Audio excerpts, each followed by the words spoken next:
Greetings, ladies and gentlemen. This is Maryann Zolota, and I'm here to do another lecture for you, this time on World War II as told by Dr. Seuss. Now, Ted Geisel, also known as Dr. Seuss, worked for a liberal newspaper in New York called PM that was published from 1940 to 1948. It had a roster of very, very famous people who wrote for them, Dorothy Parker and even Ernest Hemingway. Geisel had produced children's books since 1937, the first one being, "And to Think That I Saw It on Mulberry Street." When he was finally hired in 1941, from January of 41 to early 1943, as the editorial cartoonist, producing more than 400 satiric cartoons, incorporating the zany characters and the lunacy of his cartoon style that he used in his books. These cartoons dealt with many issues of World War II, and in some cases, things that have been forgotten or relegated to the history books. Seuss died in 1991 after writing 40 books. In 1984, he received a Pulitzer citation for education and literacy. Literacy is very important, as you know, to a democracy. Now, I'm going to be mentioning a number of books in this particular lecture. And the list of books I'm mentioning are going to be put on the website for the Barron Arts Center as of tomorrow morning, so that you don't have to scramble to try and figure out the titles or whatever. These books are readily available. They are available at Amazon. They are available at the Woodbridge Public Library because I've checked on it, and also your local bookstore. So support a bookstore and support libraries because, as I said, a literate population is essential for democracy. Now, our story begins on May 9th, 1940 at 11 o'clock in the morning. The White House, 11 o'clock in the evening. The White House receives a phone call from John Cudahy, who was the ambassador to Belgium, informing FDR that the Germans were marching into the Netherlands, Belgium, Luxembourg, and France. The Luftwaffe bombs were hitting all the major cities. Rotterdam was bombed mercilessly, and they believed that 32,000 people died. That's only an estimate, okay? There was no place to run because the panzer units were advancing from the west. The only escape was by boat, if you could find one. The Netherlands fell on May 15th, Belgium fell on May 28th, and by June 5th, the Nazis were in France, and Paris fell on the 14th of June, and the 22nd of June, France surrendered to the Nazis. On May 2nd, you may remember, or you may be familiar with the retreat from Dunkirk, with all the equipment that was left on the beaches, 680 tanks out of a total of 700. Now, the British had declared war on Germany on September 3rd, 1939. And by this time, the British were on their knees from the endless bombing of the cities. And one of the books I can mention to you is Klein's book, A Call to Arms, The World Unraveling Again. Now, the bombing of the British Blitz. There was a book written last year called The Splendid and the Vile by Eric Larson. Focusing on Churchill and the Blitz, Larson paints a portrait of the leadership of Churchill during the war and the day-to-day experiences of his family. Now, much of this contains new information that has just been made public recently because many of these documents were held in secret and could not be shown. So that's the first book I'm recommending to you. Now, we are going to start now with the lecture. Here is the first one, April 25th, 1941. There was only one cartoon in January and none for February or March. Now, this particular one excoriates Lindbergh, who sympathized with the Nazis. He was still a hero to America, and his opinion carried a lot of weight, as there was a large segment of our population who were isolationists and did not want another involvement in a European war, especially for those who had fought in the First World War and did not want to see their sons go to war again. Here is the next one. April 28th. The ostrich hides his head in the sand to escape the reality of war. The Lindbergh Quarter refers not to money so much, but as to the support he gave to the Nazis. In other words, he was giving quarter to the Nazis. We were woefully unprepared for the war. Our army was the 18th largest in the world. Even Portugal and Switzerland had larger armies than we did.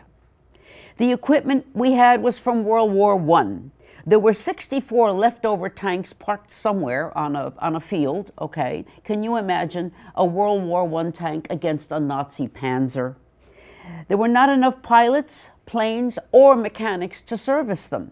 So even if you had a pilot and a plane, if the plane couldn't work, you had to find a mechanic, okay? So we were extremely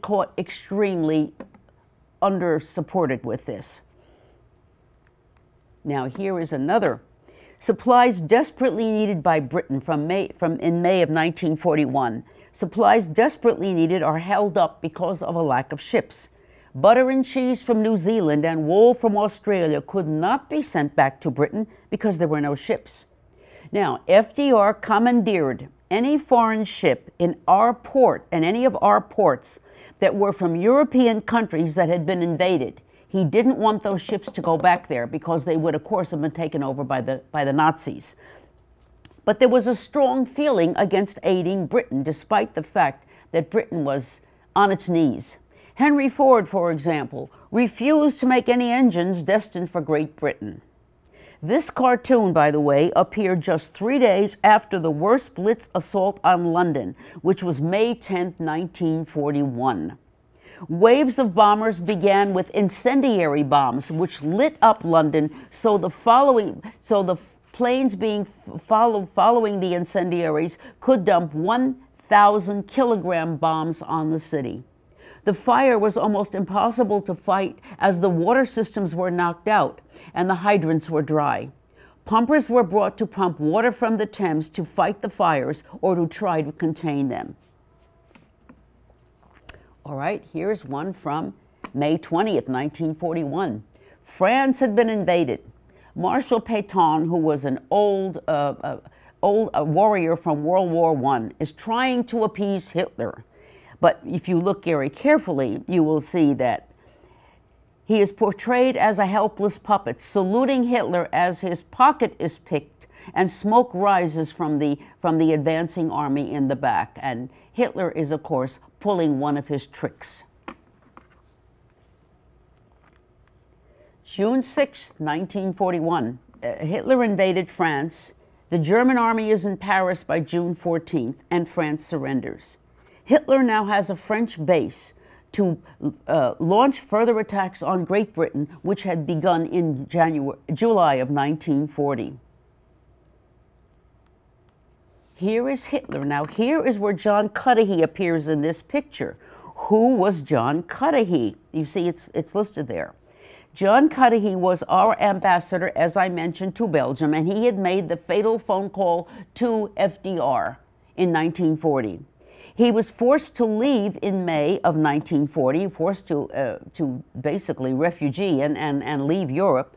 But before he left, he personally interviewed Hitler and wrote a book called The Army's March. That is the reason why it shows Hitler in full artistic regalia displaying his masterpiece to John Cudahy, a triumphant Germany seated with a law book as a footrest.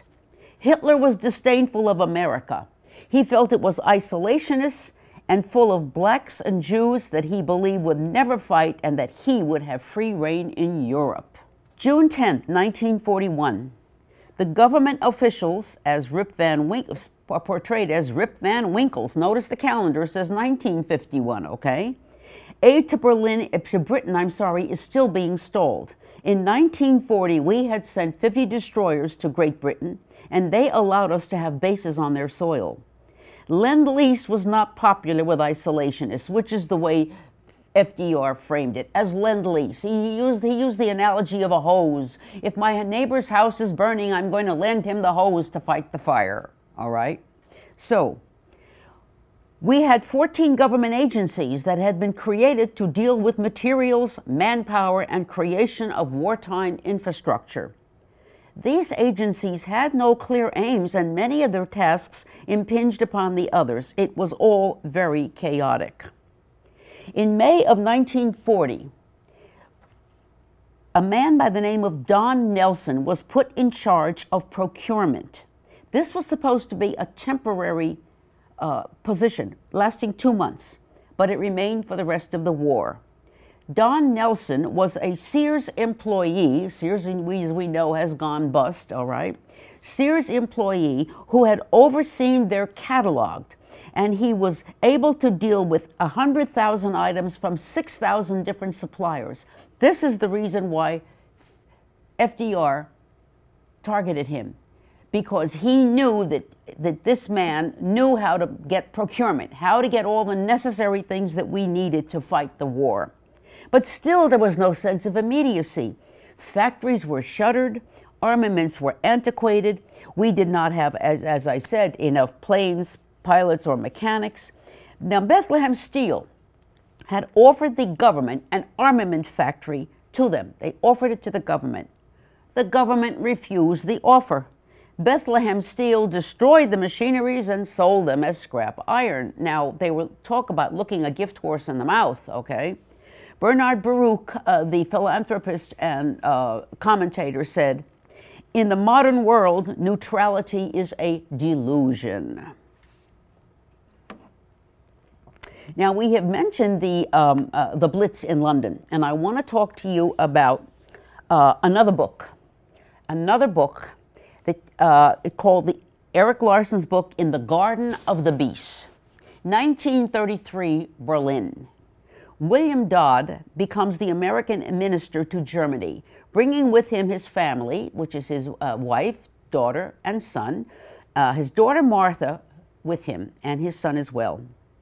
Martha is a very charming girl of about 19, 20, or 20 years old, and she is very, very much entranced by the Nazis and has an affair with the Gestapo head Rudolf Diels. Now, this was obviously something that the Nazis had decided to do. They had to have access to getting into the American embassy, and the way to do that was to romance the daughter of the ambassador. Now, Dodd himself was from Chicago. He was a Middle Western guy, and he was a college professor. And what he saw alarmed him when he saw the Nazis push their policies forward, with the attacks on the Jews, the press being censored, and new laws enacted which overturned the old German laws. He sent a message to Washington, many alarming messages that were simply ignored. People thought that he was a little bit of a crank. Why he's sending up all these dispatches, you know, warning us about what's going to happen. So that is another book that I would suggest you read. It is absolutely riveting. So now let's go to the next one here. Okay. All right, we are now June 20th, 1941. In 1940, in September of 1940, there was a tripartite pact between Germany, Russia, and Japan that promised mutual assistance if they were attacked. Hitler and Stalin here, as you can see, do a delicate balancing act, passing the agreements around, of course, this with great arrogance. Now, this would not play well. 2 days after this cartoon appeared, Hitler launched Operation Barbarossa, the invasion of Russia.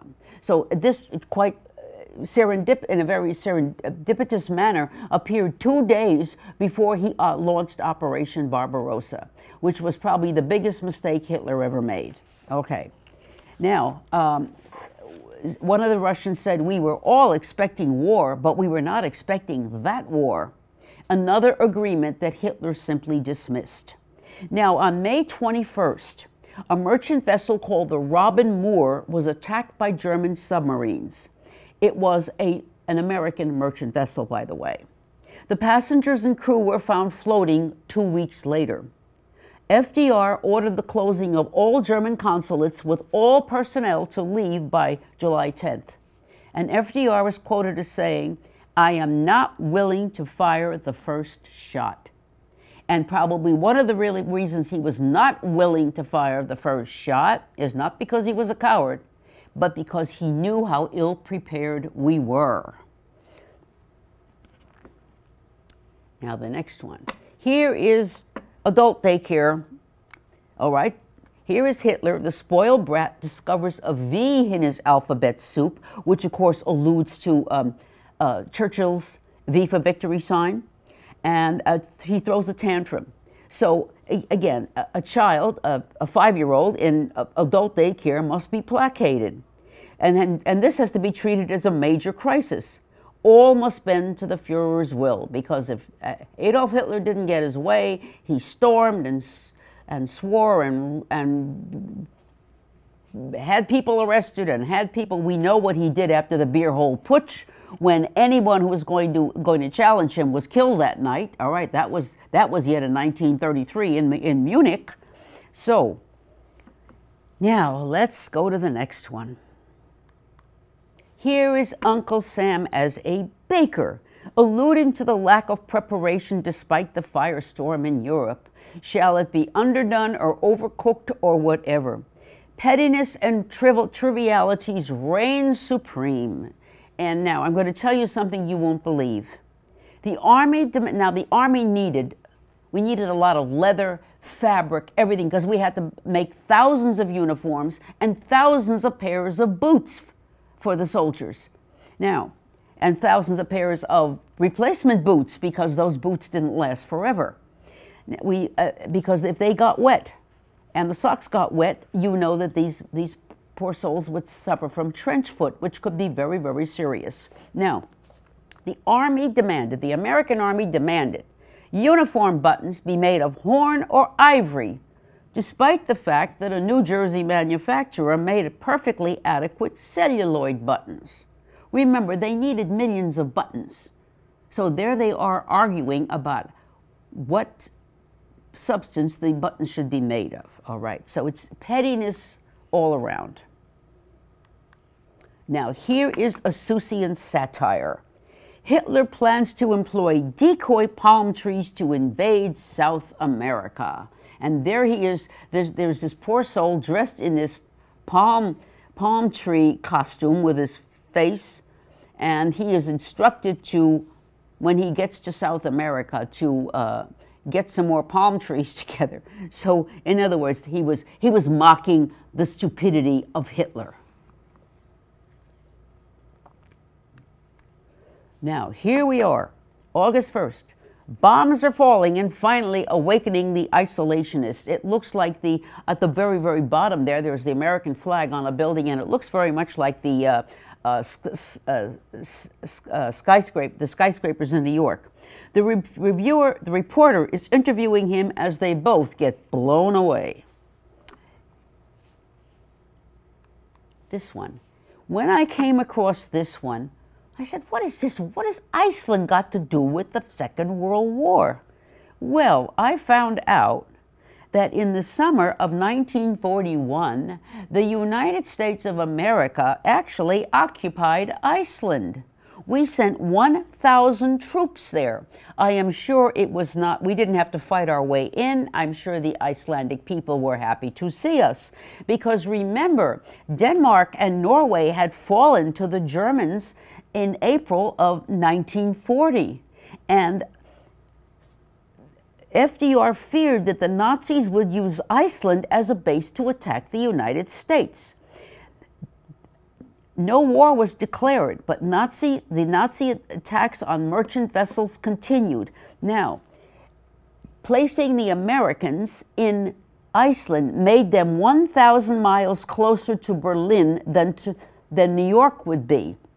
Because again, FDR had to cover all of his bases, and he was a brilliant tactician in this way, because he realized if the Nazis got to Iceland, they could then easily attack Canada, and if they attacked Canada, they would very, very slowly be breathing down our necks as well. So this is one of those things that has fallen off the map. And I had to look up and find out what this was all about. All right. Here's another one from August the 11th. Here is Joseph Stalin knitting a huge bag for Hitler, certain that the Russian fall. Now, in the fall in Russia, it rains. It rains relentlessly. It rains torrentially, turning whatever roads they had, which were simply mud paths anyway, into mud paddies, okay? So, and Stalin knew this, but Hitler didn't know it, because the winter, after the rains, of course, after the rains came, and the rain was not on the plain in Spain, it was on the plains of Russia. After that, the winter came with the bitter cold and snow, and he knew that would do Hitler in. Hitler did not learn the lessons of history and Napoleon's bitter defeat and withdrawal from Moscow. We are going to talk a little bit more about the problems Hitler had in Russia, okay? Now, let's look at the next one. Hitler's triumphs emboldened him to further conquest the island of Martinique and Dakar in Indonesia in a paddle boat steered by Hitler himself. No one could come up with this except Dr. Seuss. There he is standing, and this little paddle boat is chugging along, steered by, and that's Hitler's doing the steering, but it's propelled by Admiral Darlan. Well, who was Admiral Darlan? He was the French admiral who was convinced that the Nazis would win the war. Hitler made him supreme commander of all the French Vichy forces. In November of '42, Mark Clark met him in Algeria, our General Mark Clark, and convinced him to join the Allies. So he agreed, sending his entire French fleet to England and folded his forces into the Free French. But the French did not trust him, and they assassinated him in December of 1942. So, now here is a personification of Japanese, and you can see he used the typical caricature that was put about during the Second World War of the looks of the Japanese.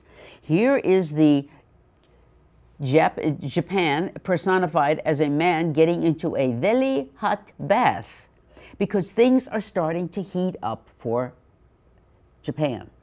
In 1940, FDR embargoes iron, steel, and aviation fuel to Japan, but not any other type of gasoline. Aviation fuel has to be refined in a different kind of way, all right? You cannot use regular fuel in a plane. You must use it's highly refined, a highly refined fuel that has to be used in an airplane. Now, in July of 1941, now this was just 2 months before, he closed the Panama Canal to Japanese shipping and froze the assets of Japanese assets in the United States, which of course the Japanese thought of as belligerent acts. And also in Japan, the belligerent Tojo replaces Prince Kunoyo as the foreign minister in October. So things were getting very, very, very sticky with the Japanese as well. So there is FDR worrying about Hitler. Now he's worried about another group of people, completely around the other part of the globe, the other side of the globe. All right, here is 2 days later. Now here is Hitler on a phone call asking what's happening, and suddenly mud comes out because the German army is mired in a sea of mud in Russia. He gets an earful of mud. The rains were to slow down as mechanized war machines in the mud. When the Russian winter came, with degree temperatures of 22 below zero, it would freeze the lubricating oil in tanks and trucks. Frostbite and gangrene were rampant, and the men froze to death.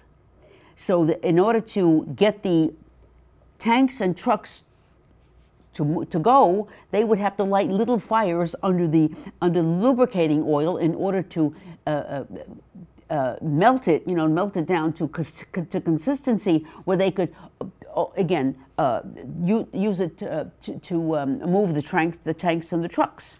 So, in other words, like I said, Hitler never learned the lessons of history. The Nazi express train is barreling down the tracks. The appeasement won't work because the track is not connected at the appeasement junction, despite the assurances of America First. The figure labeled as America First. What was America First? Well, it was an organization founded in 1940, opposed to the American intervention in the war. I mentioned Lindbergh as a proponent. I also should mention Alice Roosevelt Longworth, who was the daughter of actually the niece of the president, because her father was the first Roosevelt president. And so we were stalling, despite the events in Europe and the attacks on our shipping, okay? We were still stalling, and this is September the 9th, and we all know what's going to happen on December the 7th, don't we? September the 11th, here is Uncle Sam twiddling his thumbs and watches the clock.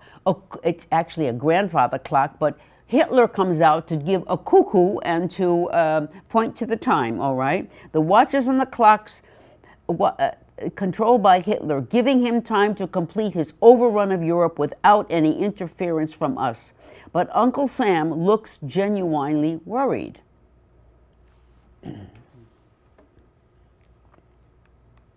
October 1, 1941. This is the cartoon that appeared in the New York Times when the parents were being of aliens of people from Mexico and South America, with the separation of the parents from their children, that prompted me to start digging. The reference here is to the rumors of wholesale murder and concentration camps that began to surface. Nobody believed it. They thought it was a bunch of stories being made up to drag us into World War II, but we know that it wasn't. Now, many people believe these were only lies to incite us to enter the war. Now, let me tell you a little story here. There was in Germany a very well-known pastor called Pastor Niemöller. He was a Lutheran and was famous for his sermons. And one day he went before his congregation, and he saw the laws that were being passed, the anti-Semitic laws and whatnot, and he said to his flock, "The laws of God supersede the laws of man." Well, he was arrested for that, and he was taken to jail. He spent about 9 days in jail, and then he was taken before the judge, and the judge said, "All right, I will let you go, Pastor Niemöller. He had to pay a fine of about 10 marks. All right, he paid the fine. He walks out of the courtroom. There are 2 Gestapo agents who arrest him immediately, and he is taken to a concentration camp. Now, they didn't kill him because he was very well known. He's very famous in Germany. But he spent the rest of the war in a concentration camp. This incident happened, I would say, around maybe 1939, 1940. So I believe it was after Kristallnacht, which was November 1938, as you know. So this was one of the things that I'm telling you about. People did not believe that the stories coming back from Germany, they thought it was a lie or it was some kind of a made-up story to fire us up to fight in the war. Now, November 18th, the implication here is that America wants it both ways. We want to destroy Hitler, but do not discomfort Americans who feel safe because of the oceans that surround us. And there you can see this, again, the Seussian tank being driven, and but behind that, oh, there is a butler waiting with what appears to be probably a roast beef dinner covered in a lovely cover, and also a bottle of champagne. Of course, I mean, we have to eat. We have to eat first class, don't we? All right, now, October 30th. October 30th. The Nazis sink the destroyer Reuben James, a destroyer, an American destroyer. 97 lives are lost, but there still was no declaration of war. Now, this is in November, 3 weeks before Pearl Harbor. The London paper, one of the London papers quoted as saying, quote, "America is marching down the last mile to a declaration of war." The U.S. protested, and Germany, this was Germany's reply, because they simply brushed us off like we were a piece of lint on their collar. Quote, quote, "Anybody walking on the railroad tracks at night should not be surprised if he gets run over by an express train," unquote. They also insulted FDR on his Navy Day speech. Hitler had nothing but disdain for Franklin Delano Roosevelt. I mean, he was a cripple. He was,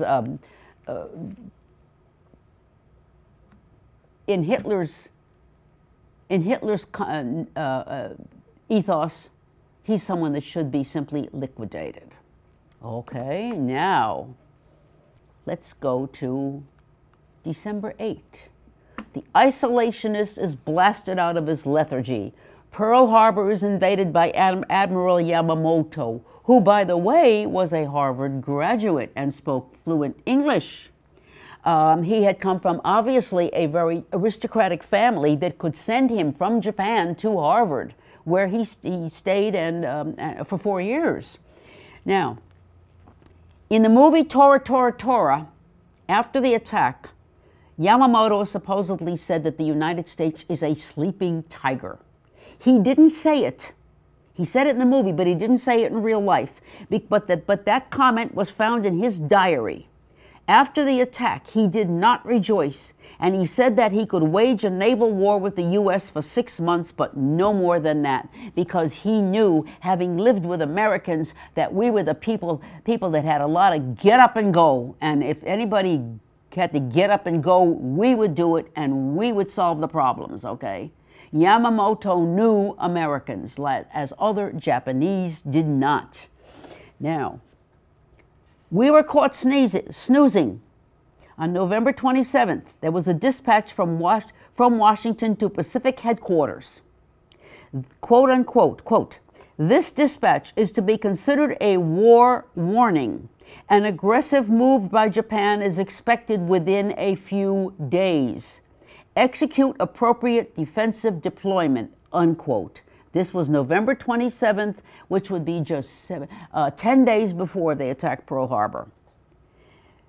There was a shameful failure of local officers as well at Pearl Harbor on December 7th.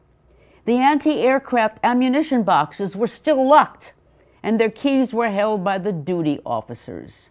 This comes from one of the books written by Max Hastings, who wrote many books on World War II, and you might want to perhaps, I will include one of the books by Max Hastings in my list, okay? Now, also, on this day, December 8th, the Japanese landed on North Malaya and began bombing Singapore. They were wasting no time because they knew they had destroyed our fleet and many of our planes in Hawaii. They were wasting no time in overrunning Southeast Asia. And what did Southeast Asia had? Oil and rubber. Okay, we're going to talk about that in a few minutes. Now, let's go on. Here is December 9th. The U.S. Eagle in a rocking chair being assailed by a bug-like Japanese. Their appearance was the usual caricature with buck teeth and slanted eyes. The eagle being screwed, walloped, and hit with a slingshot while the floor is sawed out from under him.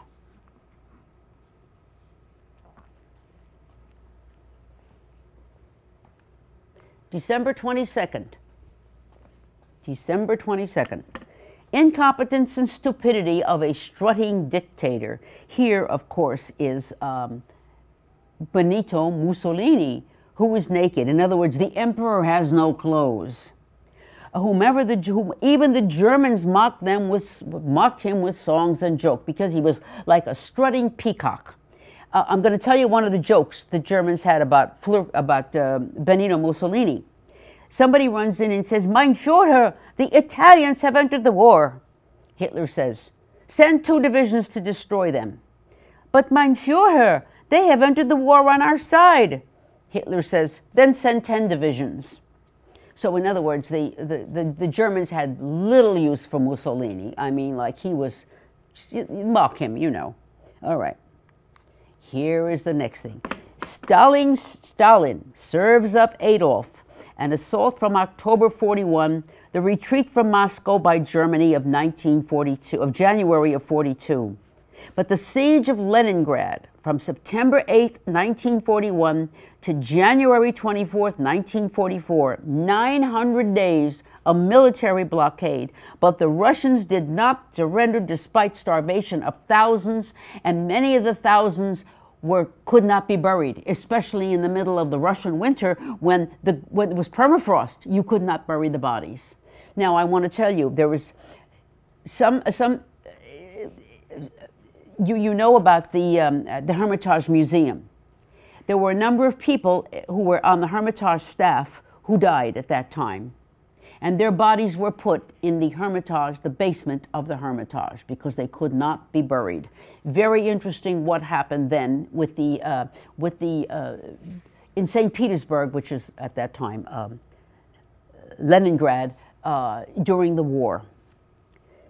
Okay. December 29th, 1941, another Hitler scheme. There is a doctor's office, and he is saying, well, you can come in a few minutes. Turkey remained neutral during the war. After the rash alliance with Germany in World War I, when the Allies declared war on Turkey, and there was a push into Gallipoli, which was a disaster. Winston Churchill was blamed for that, for the disaster of Gallipoli, because he approved it. But Winston Churchill was to redeem himself in World War II. This is the reason why I'm recommending that book to you, The Splendid and the Vile. So I will, that was just published in 2020, okay? So that's a relatively new book, as I mentioned to you before. And I'm going to include that in the list. Okay, now we're going into 1942. January 1st, Uncle Sam awakens with the worst hangover our country has ever had until 9/11.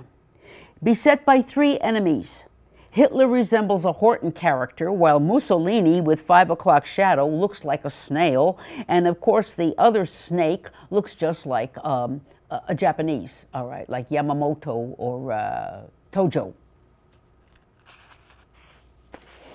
All right, here's the next one. January 12th, 1942. What do girdles have to do with World War II? It's all about rubber. Remember, I mentioned that a few minutes ago. We had at that time in our country only a 90-day supply of rubber. What are we going to, all the war materials, manganese, steel, tin, rubber was the gravest, because all of our supply of raw rubber came from Southeast Asia. Now, they decided they were going to try to grow rubber trees in Florida. Was not successful. But you got to realize one thing. It takes 7 years for a tree to produce rubber. So by the time the tree in Florida would have produced the rubber, the war would have been over, hopefully. This girdle is, of course, being given to a very stout matron. It's the last one in the store. And they were ready with pincers, a hook, and a rolling machine to make it fit. They were going to put her in that Rube Goldberg machine and try to roll the fat down so that they could fit her into this little tiny girdle. So, again, but it's funny, But he is expressing a point here, the fact that we have no rubber, which led, of course, to the development of artificial rubber. We needed rubber desperately, as you know, for tanks and trucks and supply trucks. Supplies. An army cannot run without, cannot go on the run without a necessary supply of ammunition, food, fuel, and everything else that an army needs, including a replacement pair of boots. February 2nd, 1942. U.S. with all guns blazing while the Seuss Goose looks on approvingly. Desperate need for manpower at this point. The Air Corps actually lowered their enlistment requirements. You can see them there on the screen. In July of 1942, the National Education Association issued a warning of a critical shortage of 50,000 teachers, especially in science and math. Where have we heard that one again? My goodness, history is repeating itself, isn't it? 1,000 rural schools in Illinois had closed because the teachers had gone to work in war industries where they could earn in 1 week what they earned in 1 month teaching school. This was true throughout the country. 10 million adults in the United States were illiterate. The drafty illiteracy cost the Army 15 divisions of men. In February 1942, the Army began accepting illiterates into special training, both military and educational. The Army manual was simplified, and men were taught the 3 R's. By 1944, 100,000 men had achieved a 4th grade education. In other words, they had to make them literate enough to be able to read a set of directions or to be able to read a map. Where am I going? North, south, east, or west? And if you're illiterate, you cannot read a map. This is the reason why I mentioned literacy at the very beginning of our lecture. It all ties together, folks. It really does. Now, college-educated men were candidates for officers and specialists, okay? I had a friend whose father was a PhD from, I believe, from Georgetown. He went into the army. He was in the Army to begin with. He later became the second in command to the occupation forces of Korea, because we managed after the war. Now the Japanese had occupied Korea since 1910. They were finally ousted in 1945. And the Koreans welcomed the Americans with open arms. And I know they welcomed my friend's father with open arms, because he and his wife and his daughter went to Korea, and she told me about her experiences in Korea. Unfortunately, the lady, this is a dear friend of mine who died at the age of 92 5 years ago. But she would tell me stories of when she was actually working for the Army in occupied Korea. And so anyway, she told me the stories of when she was living in Korea. So it was quite a series of stories. And when she died, I found a series of 5 books, 5 binders, filled with all the letters she sent to her parents talking about her time in Korea. Because her parents left Korea after 6 months, she stayed there to work with the Army in Korea. So very, very interesting indeed. Now let's get back to this. To ease the manpower shortage, high school students were hired. 5,000 in one California shipyard, because the shipyards were running 24 hours a day. So a student could still go to high school, come out of high school, and maybe go to work for 4 or 5 hours in one of these war plants, because they were desperate to build enough ships, destroyers, and submarines, and also supply ships, because supplies were never ending. Supplies had to be taken to Europe in order to back up our army there. All right. Now here is another example of the Seussian universe, a sclerotic response to the fire. Basically, the war is what we're talking here. emblematic of essential materials moving ever so slowly to the factories. There they are, pumping out the water by hand. The water is being taken in a baby buggy, and by the time it gets to Yertle the turtle, they put a little teacup full of water, and the turtle walks over with the teacup of water to fight the fire. And of course, we know you don't need teacups of water, you need a deluge of water to fight a fire. All right, now let's go to the next one. Hitler and Tojo rejoice as Eleanor Roosevelt is targeted by the press. She was excoriated by the press for her liberal beliefs, for example, the equality of blacks, and also for her jaunts to factories and shipyards. But she was the eyes of FDR, who could not easily visit these places. And he would say to everyone, well, you know, I'm sending my wife, because you know, fellas, she would tell the reporters, he always called them fellas. He would also always invite them into the Oval Office, and they absolutely loved him. And they never once reported anything negative about his physical appearance. So he would say, you know, fellas, I have to send my wife because, well, you know, I can't get around with these sticks, fellas. You know that. And they'd say, oh, yes, Mr. President. He made friends with the press, and they absolutely loved him. So that's another lesson that presidents have to learn, okay? Now, the next one. An ark is needed to save the South Pacific. The Japanese are unimpeded in their conquest. By Christmas Day, they had overrun Hong Kong. After that, Manila and the Philippines. Wake Island was overrun. 500 Marines held out. They couldn't hold out, okay? The Dutch East Indies fell. Sarawak, Borneo, New Guinea, Burma to secure oil and Bali. By May of 1942, the Japanese controlled the Pacific, and we would have to engage in many, many naval battles to push them out and push them back. Okay, here.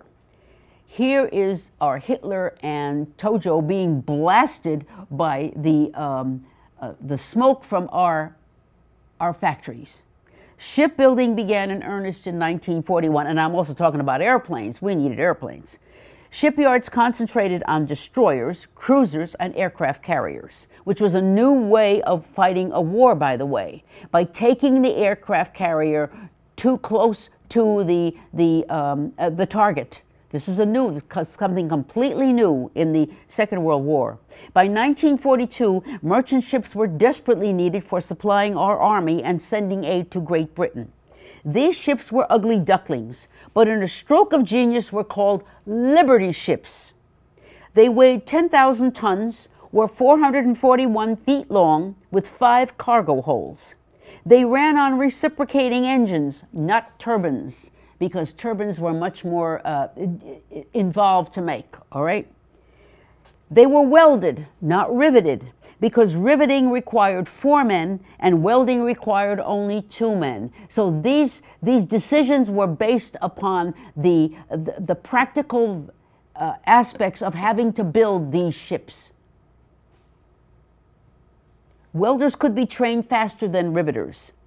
These ships lacked ventilation for the crew and used oil lamps instead of electricity, anything to save time and money. And of course, they were built on the cheap, that they were short on safety. I mean, using oil lamps to light the interiors? I mean, you're asking for a fire, you really are. The shipyards were working, as I told you, around the clock. But decisions had to be made, decisions about getting these things operational as fast as humanly possible. And safety features were set aside. They really were. Now here is a lovely little cottage that is being engulfed by the tentacles of Japan and Germany as the Japanese continue their conquest of the Far East and Germany in North Africa. By this time, Germany was in North Africa. We're going to talk about El Alamein, okay, in a minute. James Reston, in his book, and Reston worked for the New York Times, by the way. James Reston, in his Prelude to Victory, said, quote, We cannot win this war until it becomes a national crusade for America and the American dream. And he was absolutely right. Okay? All right. In other words, they're trying to cut the tentacles from the house, to save the house. But in order to save the house, they've got to uproot the Japanese and the Germans as well. All right, here's the next one. Father Coughlin. Who were they? They're talking about Vater Coughlin. Who was Vater Coughlin? Father Coughlin was an Irish Catholic priest from Chicago who wrote pamphlets and had a radio show where he vociferously defended American isolationism. Of course, Great Britain, Ireland's enemy, was being bombed at that time, and he was the main spokesperson of the powerful Irish lobby. FDR reminded an Irish representative, quote, "When will you Irishmen ever get over hating England? Remember that if England goes down, Ireland goes down too." And of course, Ireland would have been taken over immediately by the Nazis.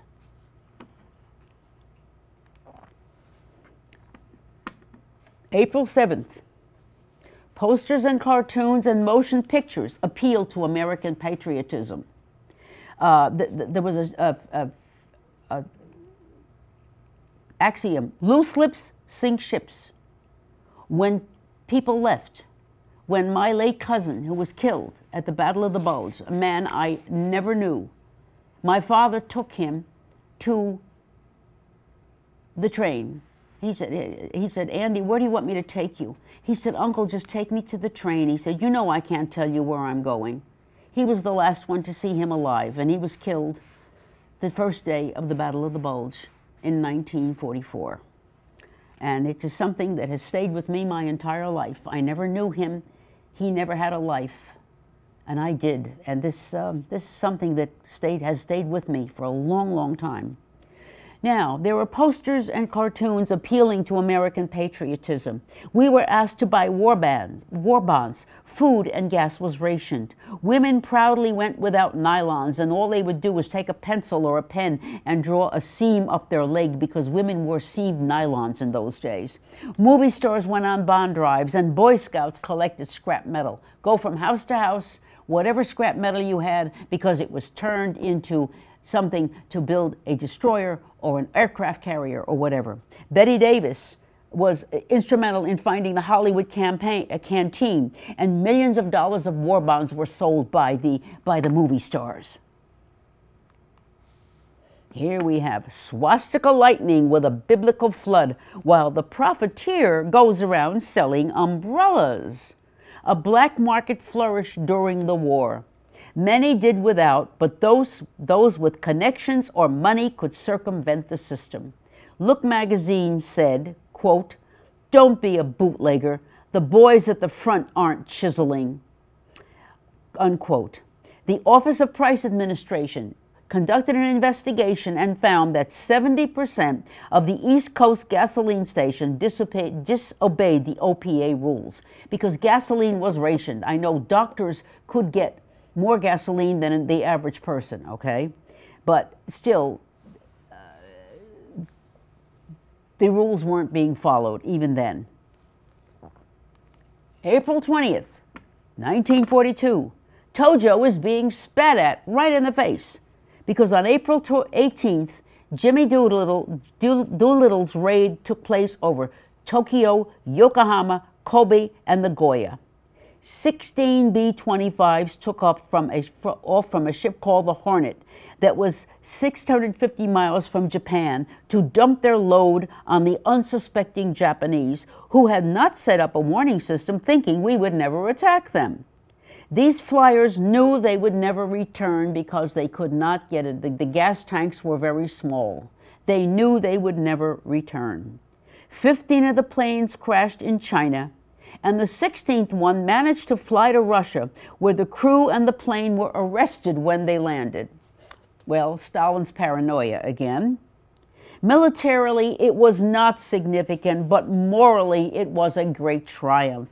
It was immortalized in a movie called 40 Seconds Over Tokyo with John Garfield, and as he's bombing the Japanese, and he says, here's one for Johnny Petak. And Johnny Petak, I believe, was from New Jersey and had been killed. And he's mentioned in the movie. It's a night, I think the movie's from 42 or 43. 40 seconds over, or 30 seconds over Tokyo. Yes, and that's many times shown on TCM. So you should watch it because they have very, very good. I'm going to recommend another movie for you before this is over. Okay. Of course, you also want to watch something like Ingrid Bergman and all the other people in the Casablanca.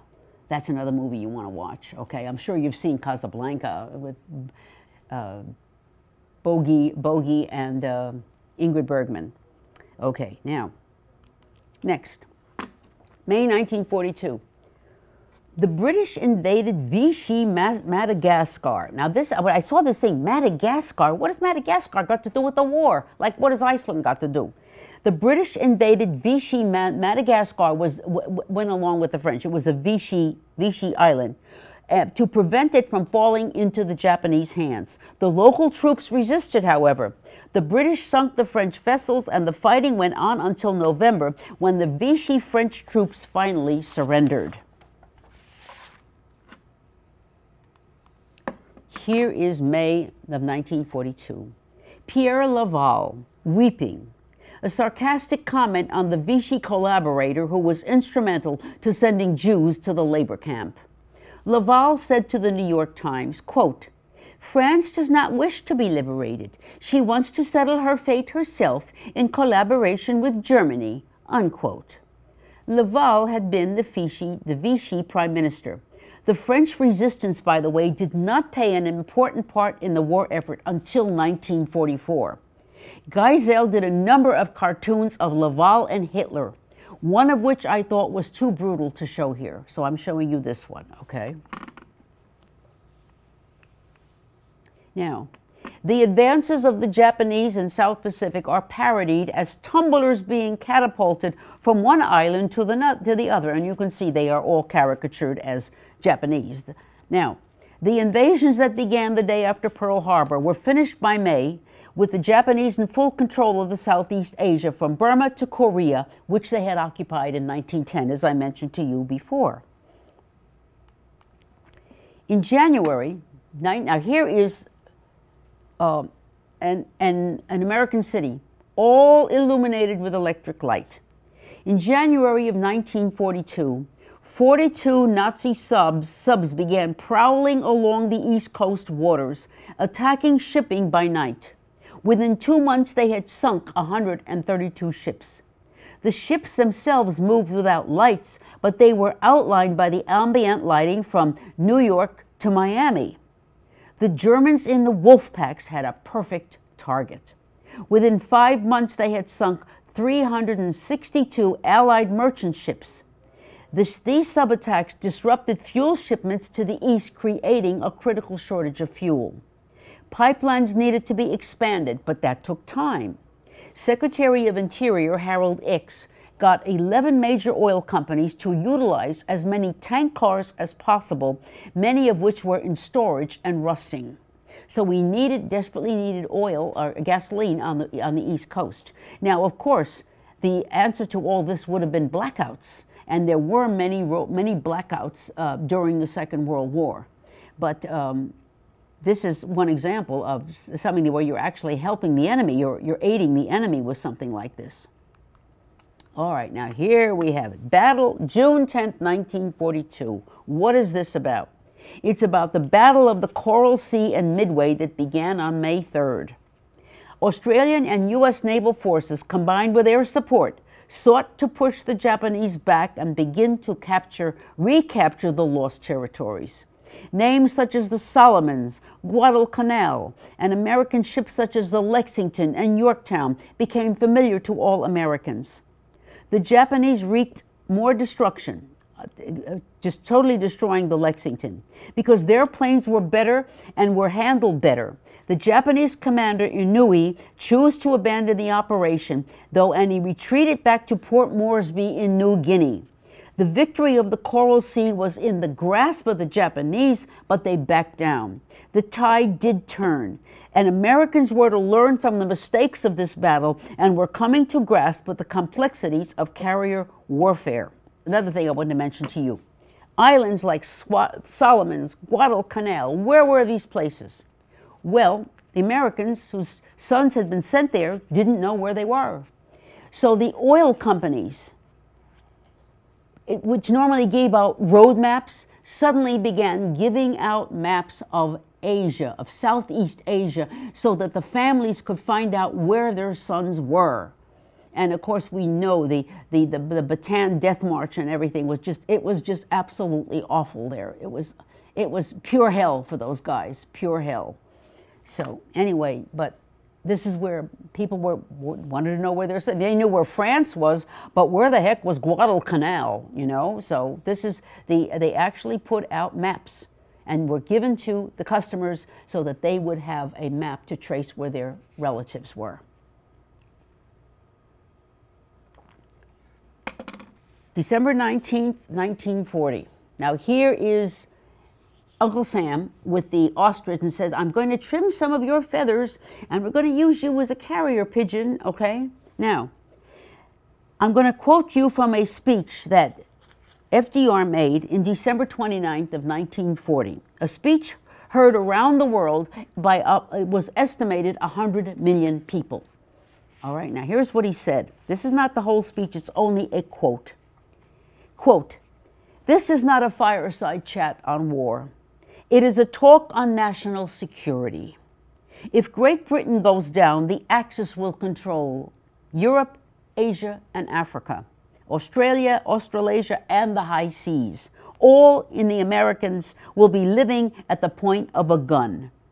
Frankly, there is danger ahead. The experience of the past 2 years has proved that no nation can appease the Nazis. We must have more ships, more guns, more planes. We must be the great arsenal of democracy. I believe the Axis powers are not going to win this war. I base that belief on the latest and best information, unquote. Klein tells us in his book that FDR had no such information. He was simply winging it with his confident voice and upbeat manner. Now you might say he was lying to the Americans. Yes, he was. Yes, he was. But he was trying to, shall we say, stiffen our backbones because he knew that a lot of people would be killed. There would be a lot of homes where the sons would not come home again. But he had to do something. He was instilling hope not only to our nation, but to the world as well, because we were the arsenal of democracy. Everything else had fallen already. This speech was broadcast from a small room in the White House that was crowded with people, including Clark Gable and Carole Lombard. And we know what happened to Carole Lombard, don't we? Of course. July 7th, 1942.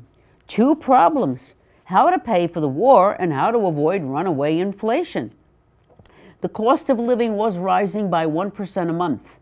In 1942, a price control bill was signed to strengthen the Office of Price Administration. The government stabilized food products and tightened controls on other commodities as well. Rationing was expanded. Sugar, but not flour. You needed flour for bread, okay? Sugar, but not flour. Complaints by farmers, grocers, and clothing manufacturers. Everyone wanted a bigger piece of the pie. The War Labor Board controlled wages. The steel workers demanded that received $1 an hour, demanded a 12.5% raise, and so did other industries. If one gets it, well, it's good for everybody else as well. Klein says in his book, by August, the fight against inflation seemed as forlorn as the flow of news from the overseas battlefields. All right. Also July 1942. Meanwhile, well, all this is happening. Everybody wants a raise, and everybody is talking about the lack of certain commodities that are being rationed. Congress is dawdling over a tax bill because it was an election year. Gee, where have we heard that before? All right. The 1943, the cost of the war, according to FDR, would be $100 billion. FDR threatened that he would act if Congress did not act by October 1st. So here they are in July, still dawdling over it. As you can see here, they're very, very busy with adding machines and everything else to try and figure out what they're going to do. Polls show that the public favored higher taxes for every family that was not on what is that at that time called relief, which was the term used for people on welfare, okay, at the time. Seuss shows congressmen scrambling to draft a tax bill, but doing nothing about voting for one. After 7 months of wrangling, a revenue bill was passed that doubled the federal taxes with a surtax of 82% over an income of $200,000. Now, nobody in that time made $200,000.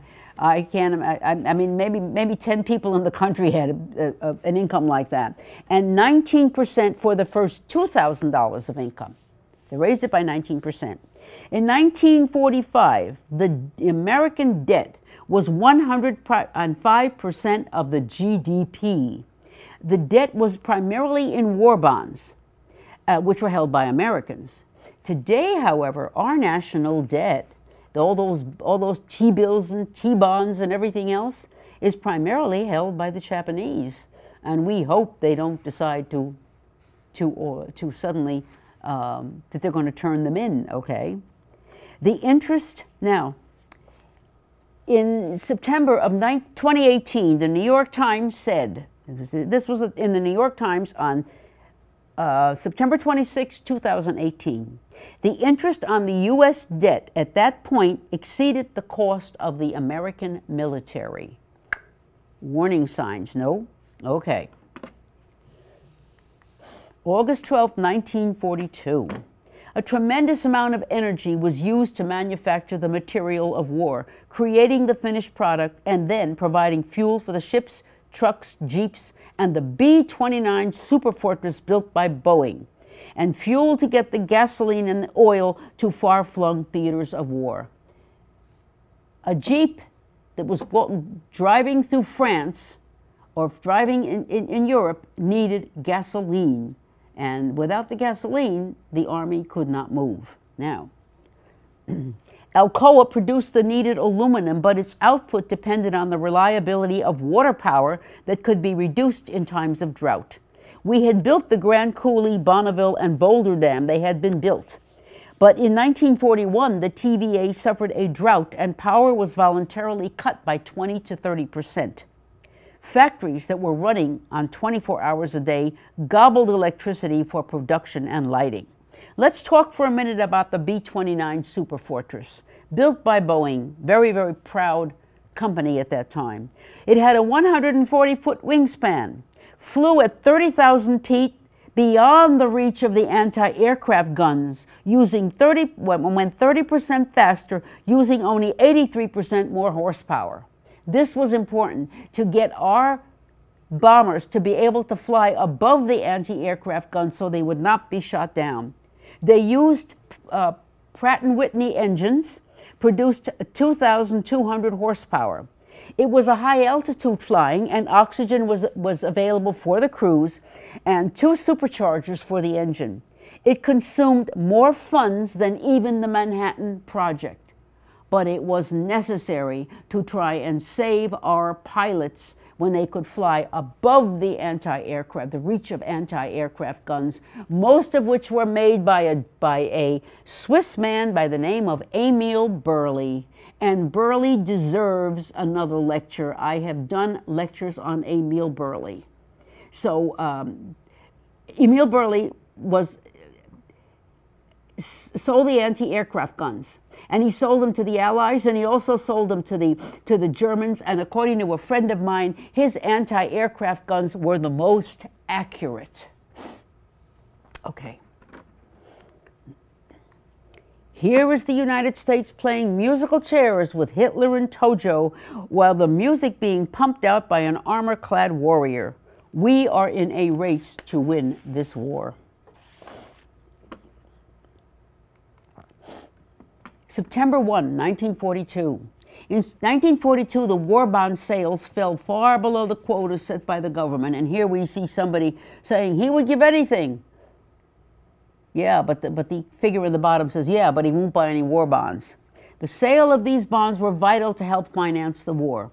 So Hollywood went into action with war bond rallies around the country.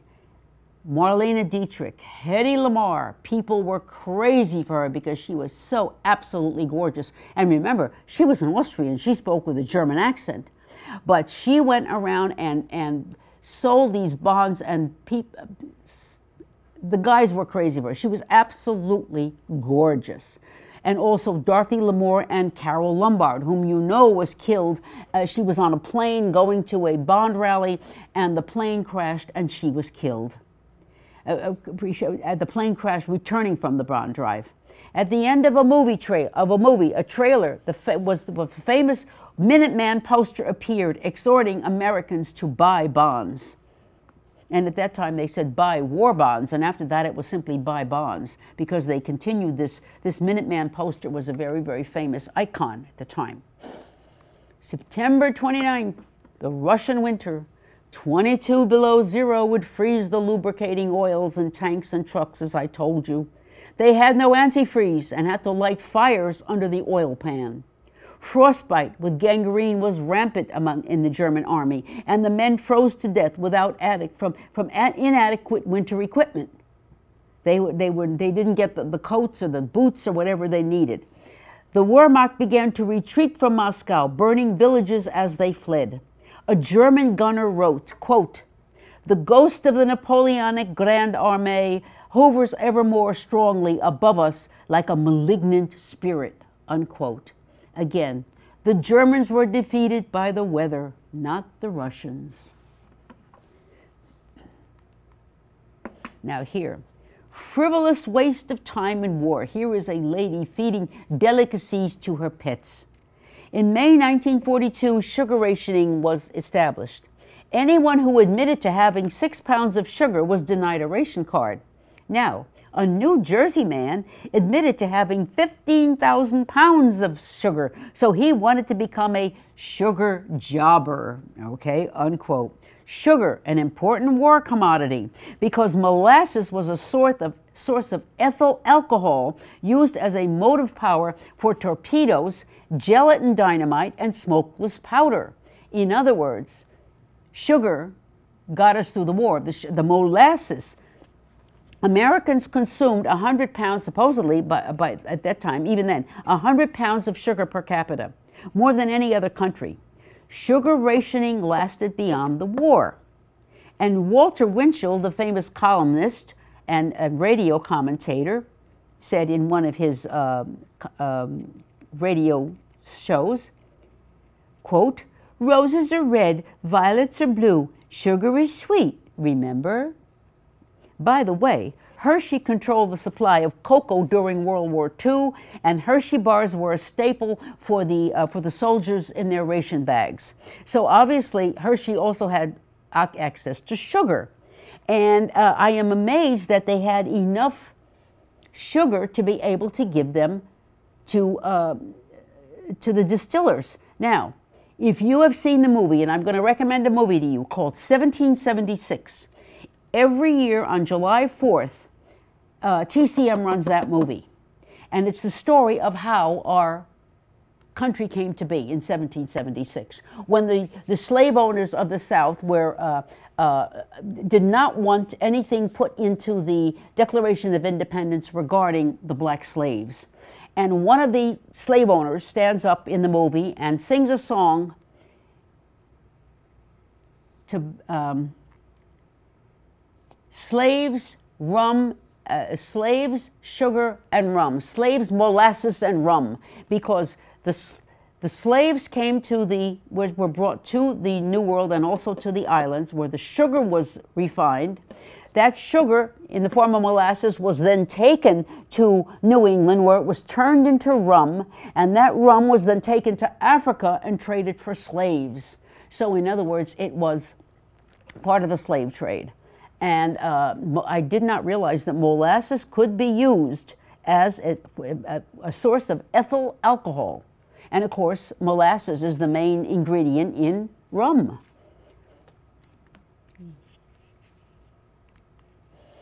Now, one thing I really don't know is if candy was available during the Second World War, or if all those Hershey bars that were made were sent to the just sent to the military. I'd love to know if candy was available during World War II. I mean, you know, did you get a box of chocolates on Valentine's Day? That would be an interesting thing. I really don't know the answer to that question, and anybody who can give me the answer, I would love to hear it. All right, October 22nd, 1942. FDR, in a speech in 1941, said, quote, "I am confident that if and when production of consumer or luxury goods in certain industries requires the use of machines and raw materials that are essential for defense purposes, then such production will yield to our primary and compelling purpose." No, the government was not thinking about instituting prohibition. On the contrary. Since gas was rationed, people stayed close to home. What did they do? They went to the movies and they went to the local taverns, which did a booming business.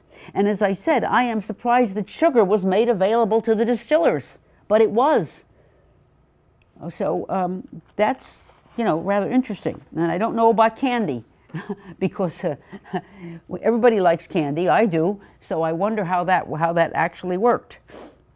November 11th, 1942. There was much fighting in North Africa. Between September 1943 and September of 1940 and May of 1943, there was a small British force that was sent to North Africa. But the majority of the army was kept in Great Britain to fight against invasion, and because they had no armaments.